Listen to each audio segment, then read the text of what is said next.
Potential at a point in electric field region है।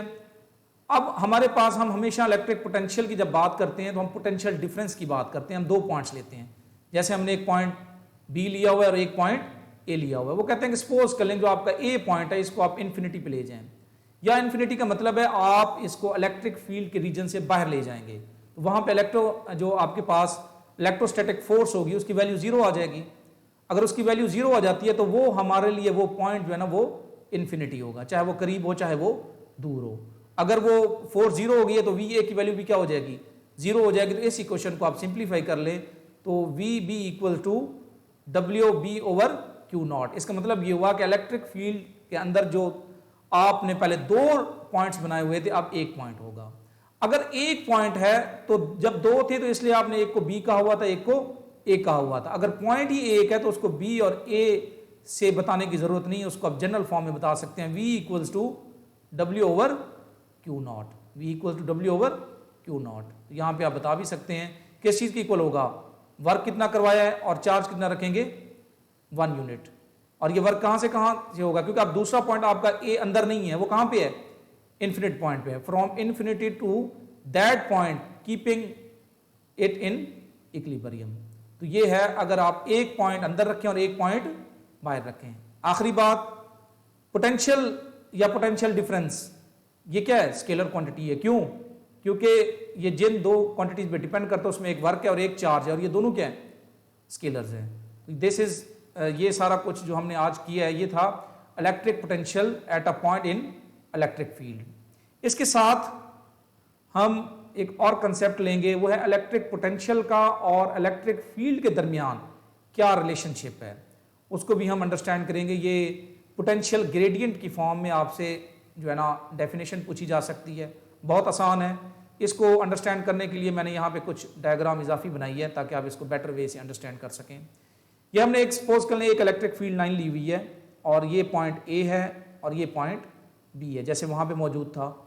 और हमें पता है कि हमारे पास जो वर्क हमने करवाना है वो ए से बी की तरफ करवाना है, और जो हमारे पास इलेक्ट्रोस्टैटिक फोर्स है उसकी डायरेक्शन बी टू ए है, यानी यहाँ पे ये डाउनवर्ड है और हमने किधर जाना है, ए टू बी। तो ये इक्वेशन हमने पहले की हुई है, V B minus V A equal to work divided by Q naught. दूसरा, इसके दरमियान डिस्टेंस हमने बहुत स्मॉल रखा हुआ है और इसके किसी भी पॉइंट पे जो इलेक्ट्रिक फील्ड की वैल्यू है वो क्या होगी, कांस्टेंट होगी। मींस इवन इलेक्ट्रोस्टैटिक फोर्स की वैल्यू भी हर एक पॉइंट पे क्या होगी, कांस्टेंट होगी। और आपने ये चीज की हुई है कि अगर एक पॉइंट से दूसरे पॉइंट तक फोर्स कांस्टेंट हो तो फिर आप वर्क कैसे मेजर करते हैं, आप ये वाला फार्मूला यूज करते हैं, work equals to F D. और इस एफ इलेक्ट्रोस्टैटिक फोर्स है तो इसकी वैल्यू आप पुट करेंगे क्यू नॉट ई, और इन दोनों के दरमियान जो डिस्टेंस है वो कितना है, डी है। माइनस साइन क्यों यूज किया गया है, इसलिए कि बॉडी जो डिस्प्ले जो चार्ज है वो डिस्प्ले किधर होगा, डिस्प्लेसमेंट उसका किधर होगा, ए टू बी। आपने इधर डिस्प्लेस करवाना है ए से बी की तरफ, और इलेक्ट्रोस्टैटिक फोर्स की डायरेक्शन किधर है, डाउनवर्ड। तो ये दोनों 180 डिग्री पे हैं, तो cos 180 डिग्री आपको क्या देगा, -1, इसलिए आप यहाँ पे माइनस टर्म यूज करते हैं। तो ये आपसे शॉर्ट क्वेश्चन में भी पूछा जा सकता है और मल्टीपल चॉइस क्वेश्चन के अंदर भी पूछा जा सकता है। The negative sign is needed because F must be applied and opposite to Q naught E so as to keep it in equilibrium. तो ये भी आपने बात याद रखनी है। अब इस वर्क की जगह आप ये क्वेश्चन पुट कर दें। याद रखें, जब हम कोई डेरिवेशन के अंदर कहीं चेंजिंग कर रहे होते हैं तो वो क्यों कर रहे होते हैं ये भी अपने माइंड में रखा करें। ऐसे नहीं है कि हर जगह हम चेंज करते जाएं, बाद दफ़ा चेंज करने की ज़रूरत होती है, बाद दफ़ा नहीं होती। यहाँ पे हम इसलिए कर रहे हैं कि हमें पोटेंशियल डिफरेंस और इलेक्ट्रिक फील्ड के दरमियान एक रिलेशनशिप चाहिए। तो एक ऐसी इक्वेशन चाहिए जिसकी एक साइड पे हमें इलेक्ट्रिक फील्ड नज़र आ रही हो और एक साइड पे पोटेंशियल डिफरेंस नज़र आ रहा हो। और ये वाली जो इक्वेशन है इसमें देखें कहीं पे भी पोटेंशियल डिफरेंस तो मौजूद है लेकिन इलेक्ट्रिक फील्ड मौजूद नहीं है। उसके लिए हमने वर्क को किसके अंदर कन्वर्ट किया, एफ डी के अंदर, और एफ डी से किस में कन्वर्ट किया, minus Q naught E D. ठीक है, अब यहाँ से क्यू नॉट से क्यू नॉट कैंसिल हो गया तो ये इक्वेशन आ गई माइनस ई डी, और ये डिफरेंस है इसको आप डेल्टा वी के साथ शो करेंगे, और यहाँ पे अगर डी को आप इसके नीचे डिवाइड कर दें तो ये इक्वेशन आ जाएगी E equal to minus delta V over delta D. अब डी जो है वो डिस्टेंस था ए और बी के दरमियान। अब हम यहां पे अगर ये डिस्टेंस बहुत ज्यादा स्मॉल कर दें तो इस डी को हम लिखेंगे डेल्टा आर, ठीक है। उससे एज क्या होगा, ये तो यहां पे तो क्योंकि हमने खुद इलेक्ट्रिक फील्ड कांस्टेंट ली हुई है, स्ट्रेट लाइन में ली हुई है, हम फोर्स किसी और वे से भी अप्लाई कर सकते हैं, लेकिन अगर हम डिस्टेंस स्मॉल रखेंगे तो वहां पे इलेक्ट्रिक फील्ड की वैल्यू चेंज नहीं होगी, कांस्टेंट रहेगी उस डेल्टा आर तक, उस डेल्टा आर रीजन के अंदर। तो इसलिए इक्वेशन बन जाएगी E equal to minus del V over del R. वैसे हम यहां साथ लिख भी देते हैं कि डेल आर अप्रोचेस टू 0, नहीं तो आप नीचे बता दें।